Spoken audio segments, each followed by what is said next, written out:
में हाजिर हैं। आज की जो किताब है वो बहुत अलग किताब है। पिछली बार मैंने आपको अनवर हुसैन की किताब रियल गर्लफ्रेंड के बारे में बताया था। जिन्होंने वीडियो नहीं देखा वो वीडियो देख लें। और आगे बढ़ने से पहले मैं आपसे गुजारिश करूँगी कि चैनल को पसंद कर लीजिए, साझा करिए और हाँ, बेल आइकन दबाना मत भूलिए, जिससे हम अगली कोई भी अपनी प्रस्तुति दें तो आपको पता चलता रहे। तो बहरहाल हम बात कर रहे हैं इस किताब पे रश्मि भारद्वाज का नाम जो है हम सब जानते हैं। ये उन्हीं की नई किताब है, मैंने अपनी माँ को जन्म दिया है। किताब का जो नाम है, एक कविता संग्रह का जो नाम है, वो जितना आकर्षक है उतना ही आकर्षक कवर भी है। गौर से देखिए, बहुत खूबसूरत कवर है और सेतु प्रकाशन ने इसे छापा है। रश्मि जी का परिचय हम सब जानते हैं उनके बारे में। इसके बावजूद जो नए लोग जुड़ रहे हैं, उनको मैं बताना चाहूँगी कि रश्मि भारद्वाज जी मुजफ्फरपुर बिहार से हैं। गर्व होना चाहिए आपको। और ज्ञानपीठ नवलेखन पुरस्कार 2016 का उनको मिल चुका है। लंबी उपलब्धियां हैं इनके नाम, बहुत सारे अनुवाद, पत्रिकाओं का संपादन और कई साहित्यिक सांस्कृतिक कार्यक्रमों में उनकी भागीदारी रही है। पश्यंती विमेंस कलेक्टिव जो स्त्री रचना धर्मिता पर एक पत्रिका है, उनका संपादन भी वो कर रही हैं, उनसे जुड़ी हुई हैं। और वेब मैगजीन मेराकी पत्रिका वो निकालती हैं। और इस किताब में जो आपने यहाँ पे देखिए, जो ये फ्लैप है, यहाँ पे 2 फ्लैप है। इसमें एक अनामिका जी जो हम सब की प्रिय कवयित्री हैं, उनका नाम है। और दूसरा जो फ्लैप है यहाँ पे देखिए, विनोद भारद्वाज जी का है। तो फिलहाल मैं आगे बढ़ने से पहले अनामिका जी रश्मि जी को के बारे में क्या लिखती हैं वो मैं आपको पढ़कर सुनाना चाहूँगी।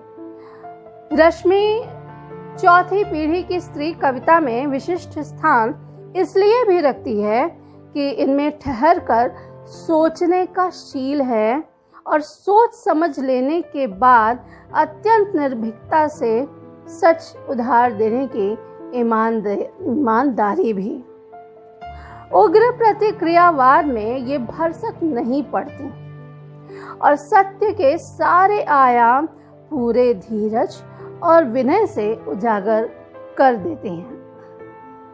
हिंदी, अंग्रेजी दोनों भाषाओं पर समान अधिकार रखने वाली रश्मि की विश्व दृष्टि व्यापक और परिपक्व है, पर अपने आसपास बिखरे जीवन से जो संदर्भ ये उठाती हैं, उनमें तुरंत उखड़े पौधों के रेशों में फंसी गीली मिट्टी का मार्मिक स्पर्श है और वैसी ही सांद्र मटियाली गंध भी। इन पंक्तियों में आपने देखा होगा, काफ़ी कुछ आप रश्मि जी के बारे में समझ सकते हैं। अब हम बात करते हैं विनोद भारद्वाज जी के। वो लिखते हैं, रश्मि में सोचने का एक नया नजरिया, कविता का वैश्विक कैनवस, अपेक्षाकृत पिछड़े भारतीय माहौल में स्त्री के हितों की रक्षा के प्रति सजगता, भाषा का अद्भुत निखार, बोल्डनेस का सार्थक स्वरूप हमें मिलता है। ये तो आपने देखा कि 2 बड़े वरिष्ठ साहित्यकारों ने जो इस किताब पर और किताब की कवयित्री पर जो अपनी बात कही। मैं इस किताब में जो देख रही हूँ, आप देखिए, ये देखिए, ये बहुत खूबसूरत रेखा चित्र आपको देखने को मिलेंगे। ये है, मैं 2 शहरों में खोजती हूँ, एक बीत गई उम्र। देखिए, अद्भुत है। अगर आप कला प्रेमी हैं और रेखा चित्र आपको पसंद है तो आपको ये अच्छा लगेगा, क्योंकि ये किताब में एक जगह नहीं है, बहुत सारी जगह पे है। ये देखिए, उन्हें आत्मा की रोशनाई से लिखा गया। इतवार का रंग आपकी आत्मा का रंग है। कितनी सही बात है।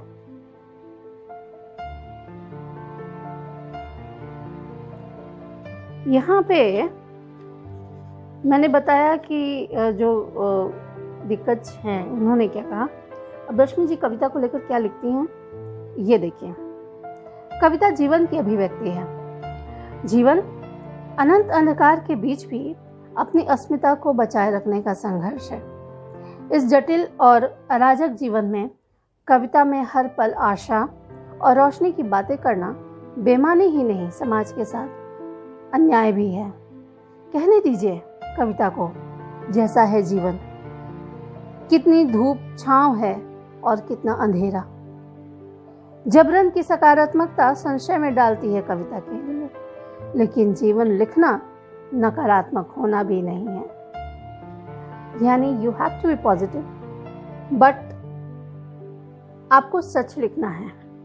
सकारात्मक रहिए मगर सच लिखिए। मैंने आपको पिछली बार शीर्षक कविता आपको सुनाई थी। पेज नंबर 57 से मैं एक कविता पढ़ रही हूँ।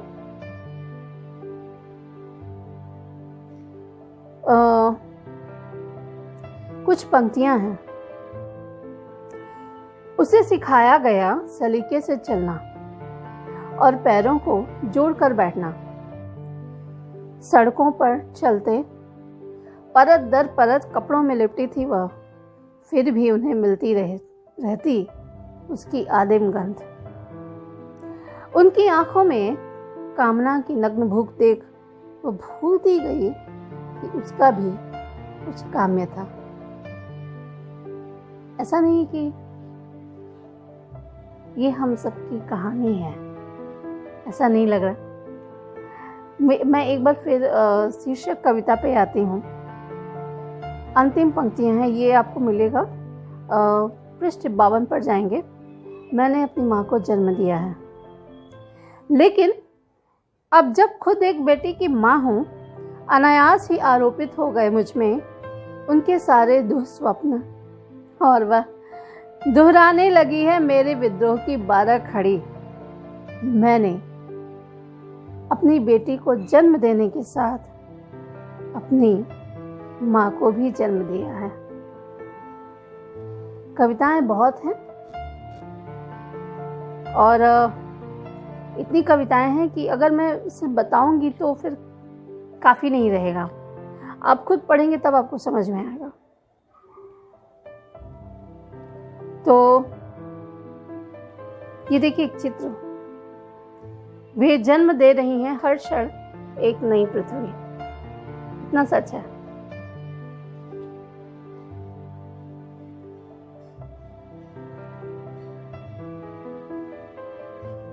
एक कविता जो मुझे बहुत अच्छी लगी,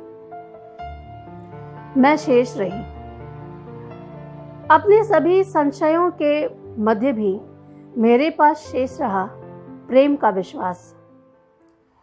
किसी ईश्वर के आगे नहीं झुकने पर भी मेरे पास शेष रही प्रार्थना की उम्मीद। सभी सांसारिक अनुष्ठानों के बीच भी शेष रहा मेरे आत्मा का एकांत।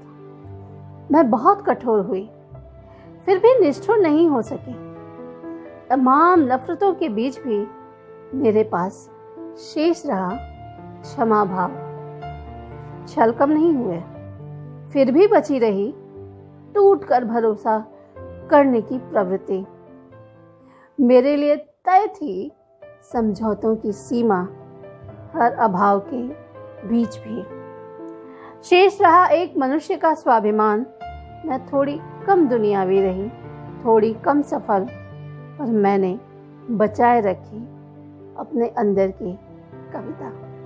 अपने अंदर की कविता को बचाए रखिए। कविता पढ़िए, कविता ही क्यों, हर एक किताब पढ़िए जो आपको पसंद है।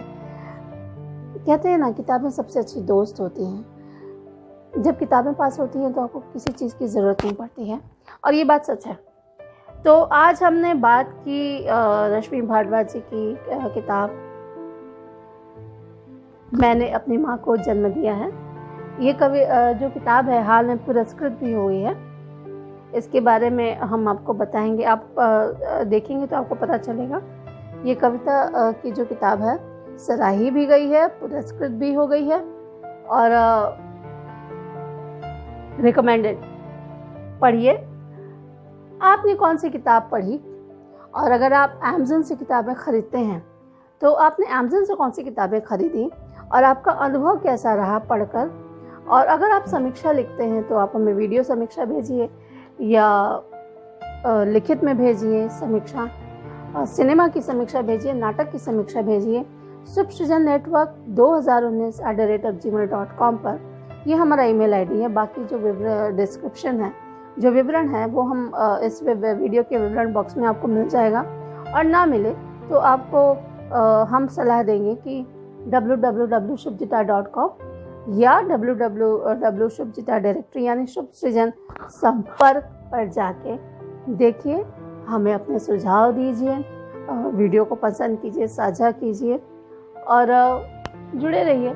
अगली बार एक नई किताब के साथ मैं फिर से होंगी आपके पास हाजिर। तब तक के लिए दीजिए सुषमा कनुप्रिया को इजाज़त। नमस्कार।